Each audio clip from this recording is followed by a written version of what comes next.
নমস্কার, আশা করছি আপনারা সকলে ভালো আছেন। আপনাদের সকলকে স্বাগত জানাই আমার বঙ্গের রান্নাঘরে।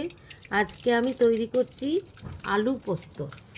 কড়াইয়ে প্রথমে তেল দেবেন, তেলটা একটু জাস্ট গরম হয়ে গেলে শুকনো লঙ্কা দেবেন আর 5 ফোড়ন দেবেন, দিয়ে খুন্তি দিয়ে একটু নাড়িয়ে নেবেন। যেই লঙ্কাটা একটু ব্রাউন হয়ে যাবে তখন আপনি এদিকে আলুটা কেটে রেখেছেন ডুমো ডুমো করে, ওই আলুটা ছেড়ে দেবেন। ছেড়ে দিয়ে খুন্তি দিয়ে নাড়াচাড়া করবেন যাতে আলুটা একটু ব্রাউন ব্রাউন ভাব হয়ে আসে। এবার তারপর পরিমাণ মতো নুন দিয়ে দেবেন, নুন দিয়ে নাড়াচাড়া করে নেবেন আলুটাকে।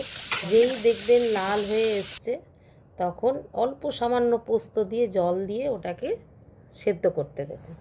যেই সেদ্ধ হয়ে যাবে আলুটা, ঢাকনাটা তুলে তখন আপনার যে বাকি পোস্তটা থাকবে সেটাকে আলুর মধ্যে মিশিয়ে দেবেন। জলটাও একটু কমে আসবে, কমে আসার পর জলটা দেখবেন যেই একটু কমে এসছে তখন খুন্তি দিয়ে এবার একটু নাড়াচাড়া করবেন।